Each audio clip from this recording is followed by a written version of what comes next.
আজ আমি তোমাদের সাথে আমাদের গাছ থেকে পাড়া টাটকা পাকা আম দিয়ে রিফ্রেশিং ড্রিঙ্ক ম্যাঙ্গো ফ্রুটি বানিয়ে দেখাবো। কোনো রকম প্রিজারভেটিভ ছাড়াই এই ফ্রুটি আমি বানাবো।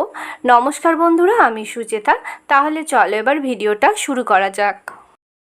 এখানে আমি 3টে পাকা আম নিয়েছি আর একটা কাঁচা আম নিয়েছি। সবগুলোই আমাদের গাছের আম।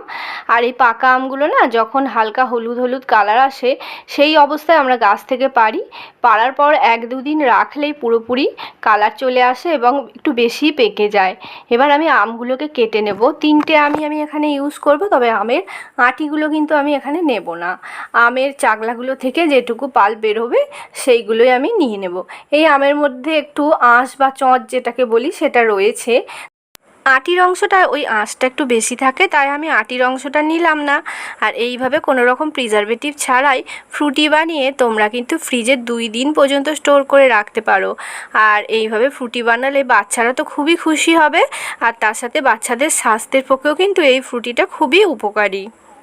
বিশেষ করে এই প্রচণ্ড গরমের সময় এইরকম ঠান্ডা ঠান্ডা ফ্রুটি 1 গ্লাস পেলে ছোটরা কেন বড়রাও খুব খুশি হয়ে যাবে।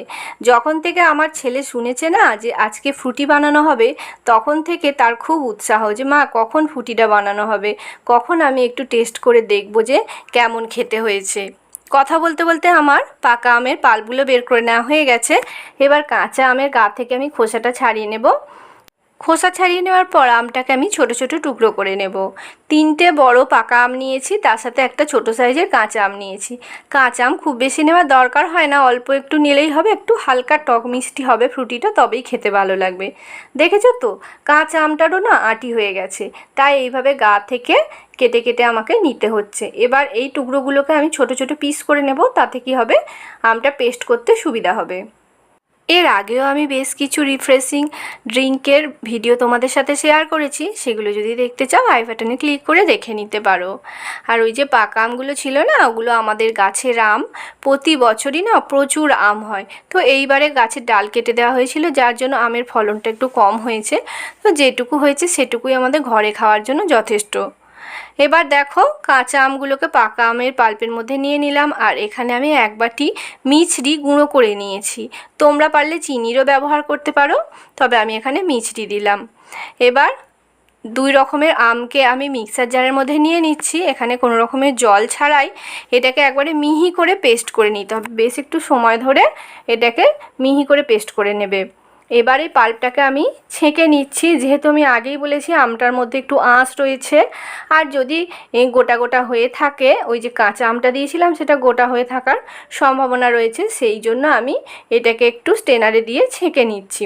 ওই মিক্সার জার ধুয়ে অল্প একটু জল আমি পাল্পের মধ্যে দিয়ে ভালো করে এই পাল্পটাকে ছেঁকে নিচ্ছি।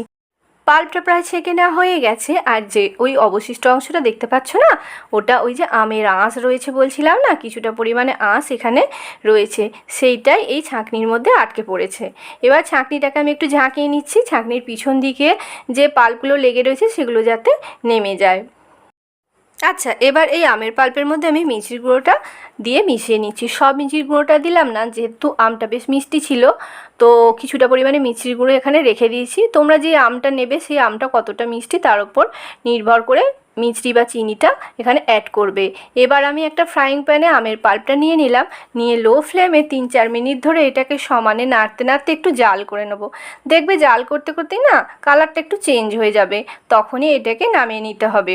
নামিয়ে আমি প্রথমে ঠান্ডা করে নিয়েছি, নেওয়ার পর একটা পাত্রের মধ্যে নিয়ে নিচ্ছি। এবার এখানে আমি প্রয়োজন মতো জল অ্যাড করব। আর ওই যে ফ্রাইং প্যানে আমি আমটা জাল করেছিলাম, সেই ফ্রাইং প্যানটা ধুয়েও কিছুটা পরিমাণে জল এখানে অ্যাড করে দিলাম।